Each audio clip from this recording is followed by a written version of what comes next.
bem-vindo a mais um vídeo aqui do canal. Meu nome é Gabriela Trigueiro, sou nutricionista e eu tô aqui para facilitar a sua vida no consultório. Você viu que o tema hoje do vídeo é um pouquinho polêmico, né? Termogênicos. Quando utilizar?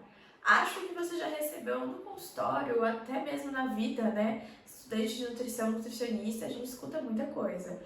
Eu quero tomar uma coisinha para me auxiliar no emagrecimento. Eu já tô tomando isso daqui, funciona mesmo? Será que eu posso continuar?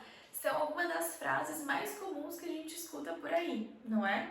Bom, antes de falar um pouquinho qual termogênico utilizar, se não utilizar, se utilizar, por quanto tempo, é preciso saber diferenciar termogênico, né, suplemento termogênico, ou alimento termogênico do suplemento pré-treino.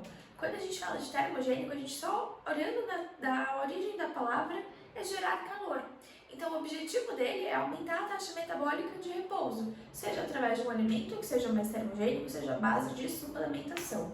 Quando a gente pensa em pré-treino, são suplementos alimentares que podem ser feitos ou não de termogênicos, mas normalmente eles compõem também, tem na sua composição substâncias para deixar, né, mais eufóricos, para que o treino ele renda um pouco mais. E aí também tem a parte de suplemento ergogênico, que ficaria aí para outro vídeo.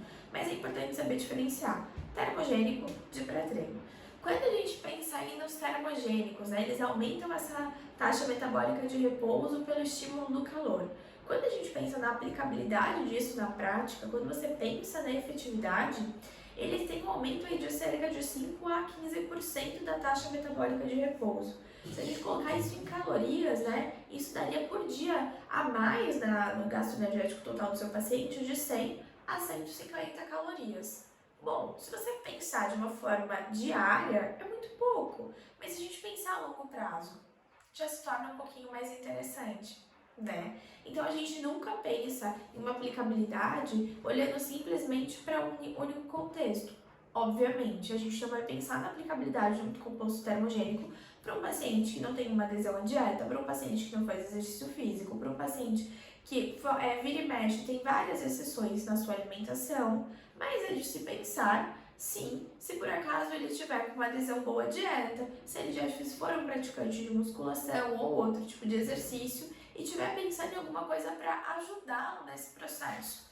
Quando a gente pensa nesses termogênicos, além dessa aplicabilidade, dessa taxa, aumento, né, da taxa metabólica de repouso, a gente tem dois tipos de gordura corporal.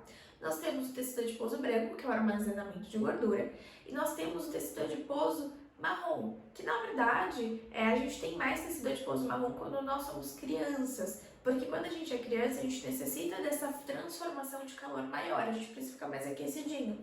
Conforme a gente vai crescendo, né, a gente tem uma diminuição desse tecido adiposo marrom que gera calor e tem mais o tecido adiposo branco. Quando a gente pensa em alguns termogênicos, a gente tem esse processo de amarronzeamento, é o processo de transformação de Browne, que se chama, que é a transformação do tecido adiposo marrom, tecido adiposo branco, em tecido adiposo marrom. Então, se você pensar que você tem um aumento da taxa metabólica basal de repouso pelo efeito termogênico do alimento ou do suplemento, mais a sua ação nessa transformação de tecido, nessa ajuda, né, nessa transformação desse tecido, transformando ele em bege, que a gente tem assim na literatura, é um ponto interessante.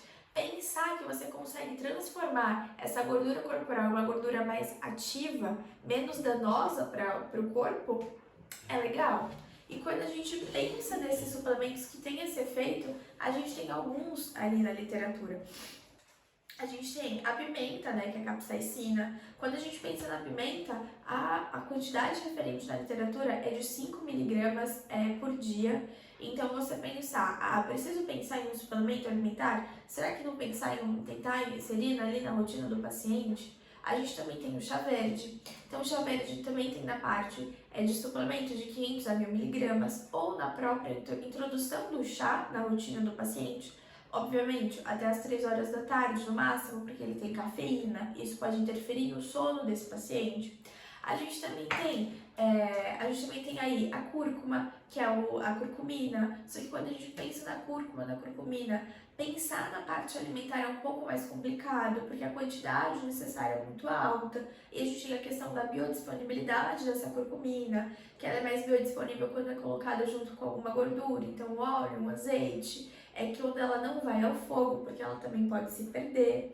Então, assim, a gente tem alguns componentes dentro da dietética que a gente consegue trazer isso de pouquinho em pouquinho, tornando esse padrão alimentar cheio de substâncias bioativas e que fazem esse browning. E nem sempre pensar somente no suplemento. Mas claro, se for o caso, por que não, né? A gente também tem os carotenoides que estão associados a esse processo. A gente tem a quercetina, que é o componente principalmente que tem ali na cebola. Então a gente tem vários componentes que a gente pode pensar nessa introdução.